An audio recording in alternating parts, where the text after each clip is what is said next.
नैना ने जैसे ही एक घूंट पी, करण की आंखें खुल गईं और सामने नैना को देखकर उसे यकीन ही नहीं हो रहा था। अब कैसे हैं आप? बिल्कुल ठीक है। और तुम यहाँ कैसे? पापा, आंटी को मैंने बुलाया है। जी, निशा से मेरी फोन पर बात हुई थी, इसी ने मुझे बुलाया, वरना मैं ना आती। मैं जानता हूँ। आपने दवाई क्यों नहीं ली? बस मन नहीं किया। लेकिन जरूरत तो है ना। चलिए अब ले लो, फिर मुझे भी जाना है।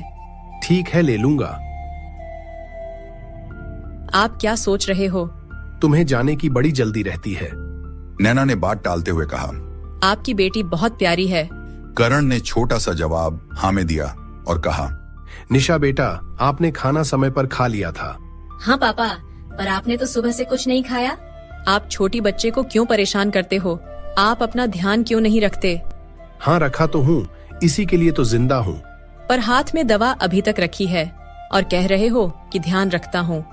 करण ने दवा ली और निशा को कहा, जाओ बेटा, थोड़ी देर बाहर खेल लो। पर निशा नैना के पास आकर खड़ी हो गई और कहा, नहीं, मुझे तो आंटी के पास ही रहना है। हाँ बेटा, कोई बात नहीं, तुम यहीं रहो। आप पापा का ध्यान रखना, मैं अब चलती हूँ। आप समय पर खा पी लेना और निशा का कहना भी मान लेना। ये कहकर वह बाहर जाने लगी तो करण ने आवाज लगाई, रुको नैना। लेकिन करण बस उसे पल भर के लिए देखता रहा। अगले दिन नैना और खुशबू दोनों ऑफिस पहुंची। उस दिन रोहन सर भी आ चुके थे। नैना ने प्रोजेक्ट की सारी डिटेल्स उन्हें बताई और काम में लग गई। फिर लंच के समय उसे ध्यान आया, पता नहीं करण कैसा है, ठीक भी है या नहीं। इस चिंता में धीरे धीरे खाना खा रही थी, तभी सामने से करण आता दिखाई दिया। उसको इस तरह से आते हुए नैना हैरान थी और सोच रही थी, ऐसी कौन सी जरूरत पड़ गई कि इन्हें यहाँ आना पड़ा, और वह भी इस हालत में। अरे क्या हुआ? ऐसे क्यों आंखें फाड़कर एक ही तरफ देखे जा रही हो? फिर उसका ध्यान करण पर गया। तुम मिस्टर करण को ऐसे देख रही हो जैसे पहले से जानती हो। करण सीधा मिस्टर रोहन के केबिन में गया। नहीं, मैं तो इसलिए देख रही हूँ, कहीं हमसे कोई गड़बड़ तो नहीं हो गई जो सर को यहाँ आना पड़ा। हर बार तो हम में से ही कोई जाता है। पर वह तो बस तुम्हें ही बुलाते हैं। मतलब? अरे गुस्सा मत करो, मैं तो यह कह रही हूँ कि तुम ही हैंडल कर पाती हो उस नवाबजादे को। औरों की तो वह सुनता ही नहीं। राकेश भी यही बता रहा था। राकेश तो पागल है, कुछ भी कहेगा। तुम तो बेकार की बात मत करो। तभी नैना को ऑफिस बुला लिया और अंदर जाकर देखा तो मिस्टर रोहन थोड़ा चिढ़कर बोले, नैना, तुमने आखिर अभी तक मीटिंग की फाइल्स रेडी क्यों नहीं की? सर, वह तो मैं कल ही रेडी करके उसकी कॉपी मिस्टर करण के ऑफिस पहुंचा दी थी। पर यह तो कह रहे हैं कि इन्हें अभी तक कोई इन्फॉर्मेशन नहीं मिली। नैना अचरज से करण की तरफ देखने लगी और फिर कहा, सर, आप अपने ऑफिस में चेक कीजिए, वहाँ जरूर मिलेगी। करण कुछ बोलता, इससे पहले ही मिस्टर रोहन ने कहा, यह तुम कैसी बात कर रही हो? उनके ऑफिस में क्या हो रहा है यह तो उन्हें पता ही होगा। पर सर, जरूरी तो नहीं हो सकता है कि इन्हें किसी ने नहीं बताया हो। ऐसा कुछ नहीं है, मुझे ऑफिस के पल पल की खबर रहती है। सर, आप थोड़ा सा इंतजार करें, मैं अभी सब मैनेज करवाता हूँ। जी, तब तक मैं दूसरे रूम में हूँ, आप अरेंज करवा ले। मीटिंग में 2 ही घंटे बचे हैं। करण दूसरे रूम में चला गया। नैना को सब काम करण के पास बैठकर ही करना पड़ा और करण आखिर चाहता भी तो यही था कि वह नैना के आसपास रह सके।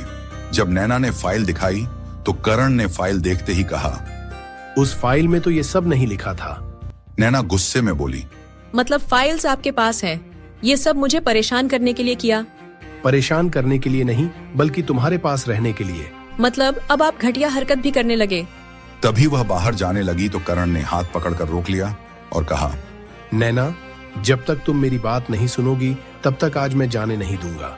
थोड़ी शर्म तो कीजिए, भूल गए क्या इस वक्त हम दोनों कहाँ खड़े हैं? और आपकी हिम्मत बढ़ती ही जा रही है। मैं कुछ सुना नहीं रही, इसका मतलब ये नहीं कि मुझे समझ नहीं आ रहा। अब तो ठीक है, खुश हो ना? आपको शर्म आनी चाहिए, शादीशुदा और एक बच्ची का पिता होकर भी ऐसी हरकतें कर रहे हो। क्या कहा तुमने? मैं? तभी दरवाजे पर दस्तक हुई और एक दूसरे को देखते हुए दूर दूर खड़े हो गए। मीटिंग के दौरान दोनों ही परेशान से रहे।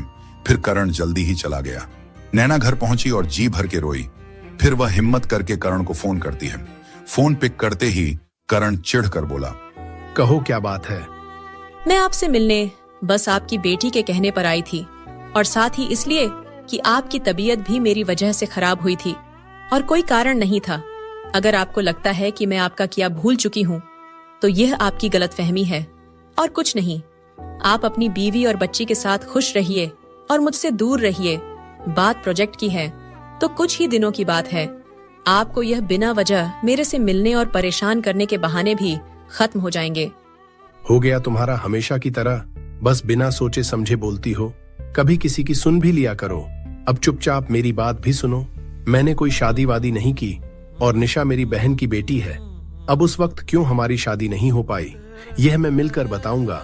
किसी पर इल्जाम लगाने से पहले जरा सोच लिया करो। अगर शादी ही करना होता तो कब की कर लेता। तुम्हें क्या लगता है अगर मुझे भूलना तुम्हारे लिए बहुत मुश्किल था तो आसान तो मेरे लिए भी नहीं था। मैं तुम्हें भूल चुकी हूँ।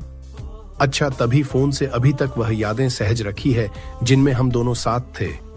फिर रुक कर बोला, मैं एड्रेस भेज रहा हूँ, बाकी बात कल मिलकर करते हैं। यह कहकर करण फोन रख देता है। तभी उसके फोन पर कर्ण अगले दिन मिलने का पता भेज देता है। अगले दिन ऑफिस की छुट्टी थी। सुबह नैना देर से उठकर रूटिंग वाला काम किया, फिर नहा धोकर तैयार हुई। नाश्ता तो हर छुट्टी वाले दिन की तरह खुशबू के साथ किया। तभी उसे करण की बात याद आ गई। घड़ी की तरफ देखा तो 10 बज चुके थे। 11 बजे करण ने बुला रखा था। अब यह सोच रही थी कि जाए या नहीं जाए, पर दोबारा रिस्क नहीं ले सकती थी। आज शॉपिंग जाना है? हाँ, शाम को चलते हैं। यह कहकर वे चली गई।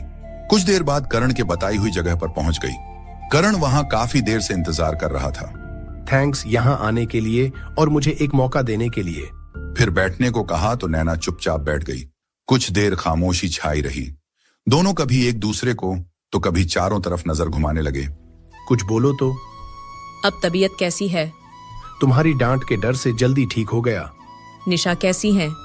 बहुत अच्छी है, तुम्हें याद करती रहती है और कुछ नहीं पूछना। नैना डबडबाई सी आंखों से करण की आंखों में झांकती। नैना, तुम मुझे गुनहगार मानती हो ना, पर सच बताऊं, जितना तुमने सहन किया है उससे कहीं ज्यादा मैं भी भुगता हूँ। आपको क्या पता? आप ऐसे कैसे कह सकते हैं? मैंने कितनी मुश्किलें सही है, मुझ पर क्या क्या इल्जाम लगे हैं। आप बताएं क्या बताना चाहते हैं। मैं बस इसलिए आई हूँ। हाँ, मुझे पता है तुम किस लिए आई हो, और एक कारण यह भी तो है कि तुम्हें मेरी फिक्र भी तो है। ऐसा कुछ नहीं है। आपको जो भी कहना है कहिए। तुम चली जाओगी, यही कहना चाहती हो ना? नैना ने कोई जवाब नहीं दिया। तुम्हें क्या लगता है कि मैं तुम्हें धोखा दिया है? करण, तुम आज भी बिल्कुल नहीं बदले, उतना ही गुस्सा। सुनो, नैना बारात निकल चुकी थी, सब खुश थे। सुमी और जीजा जी एक अलग गाड़ी में थे। उनके साथ माँ थी। माँ की गोद में निशा भी थी। मेरी गाड़ी में मेरे दोस्त और पापा थे। जीजू मस्ती में गाड़ी तेज चलाने लगे। सुमी ने मना भी किया। उसके साथ छोटी बच्ची भी थी, लेकिन मस्ती में उन्हें कुछ भी सुझा नहीं और थोड़ी ही देर बाद जीजू की कार सामने से आते हुए ट्रक से टकरा गई। हमारी गाड़ी थोड़ी ही पीछे थी। सबने बड़ी मुश्किल से उन्हें कार से निकाला और अस्पताल ले गए। सुमी और जीजू के लिए तो डॉक्टर ने तुरंत मना कर दिया और माँ काफी दिन बेहोश रही। निशा को हल्की चोट आई थी। उन्हें बचा लिया गया। सब बर्बाद हो गया। खुशियों को एक ही पल में छीन लिया गया। पापा ने निशा को मेरी गोद में डालकर कहा, बेटा अब तुम इसके माँ बाप हो। वह भी हादसे से बहुत दुखी थे। एकदम से इतना कुछ सहन करना उनके लिए आसान नहीं था। ऐसे में मेरी शादी करना या शादी के बारे में कोई विचार भी लाना गुनाह था। माँ पापा एक दूसरे को मुश्किल से संभाले हुए थे और मैं उन दोनों को संभालने के अलावा निशा की देखभाल भी कर रहा था, जो अचानक ही अपने माँ बाप साथ बिछड़ गई और जिनकी वजह कहीं ना कहीं मैं ही था। कुछ दिनों तक घर में मातम छाया रहा। जीजू के घर वालों ने निशा को अपनाने से पहले ही मना कर दिया और कहा, जब हमारा बहू बेटा ही नहीं रहा तो हम उसके बच्चे का क्या करेंगे? माँ पापा अपने ही ध्यान रख लेते, वही बहुत था। 1 महीने बाद मैं किसी दोस्त से तुम्हारे बारे में पता लगवाया तो पता चला कि तुम्हारे पापा भी चल बसे थे और यह भी पता चला कि सब तुम्हें ही दोष दे रहे हैं। फिर मैं तो सच बताऊं, डर ही गया था कि अगर तुमसे यह तुम्हारे घर में किसी से भी मिलने की कोशिश की तो कुछ हो सकता है। नैना यह सब सुनकर हैरानी और दुख से भर गई। उसे समझ ही नहीं आ रहा था कि वह क्या करें। भगवान ने हम दोनों को ऐसी मुसीबत में डाला जहाँ जाने भी गई, गलत फहमी भी बढ़ी और फासले भी बढ़ गए। आखिर ऐसा क्यों हुआ? शायद हमारे नसीब में मिलना ही नहीं था। क्या सोच रही हो? आखिर आप एक बार मिलने की कोशिश तो कर ही सकते थे। आपको क्या मुझ पर विश्वास नहीं था? शायद हम दोनों मिलकर सब कुछ संभाल लेते। कोशिश तो बहुत की और माँ पापा को कुछ कहने या पूछने की हिम्मत ही नहीं हुई। मेरा एक फैसला उन दोनों को तोड़ देता जो पहले से ही जिंदगी को बोझ की तरह बिता रहे थे। फिर 1 साल बाद माँ भी हम सबको छोड़कर चली गई। उनके बाद तो मैं इस बारे में सोच भी नहीं सकता था, लेकिन जब मैं तुम्हें ऑफिस में देखा तो अपनी ही किस्मत पर यकीन नहीं हुआ। फिर शहर आकर सारा बिजनेस सेट किया। फिर निशा को भी मैं यही ले आया। उसे बस मेरी ही आदत हो गई है, क्योंकि माँ के बिना उसे रखना मुश्किल हो गया था। पर क्या तुम्हें यह सब झूठ लग रहा है? नहीं, मेरा मतलब यह नहीं है। झूठ क्यों लगेगा? तो क्या हम वापस अपनी जिंदगी शुरू कर सकते हैं? क्या?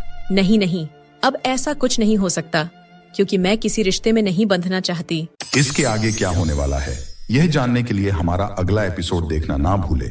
और अभी तक आपने हमारे चैनल को सब्सक्राइब नहीं किया है तो जल्दी से सब्सक्राइब करके बेल आइकन दबा दीजिए और इस वीडियो को लाइक, शेयर, कमेंट करना ना भूले। जल्द ही मिलेंगे अगले एपिसोड के साथ।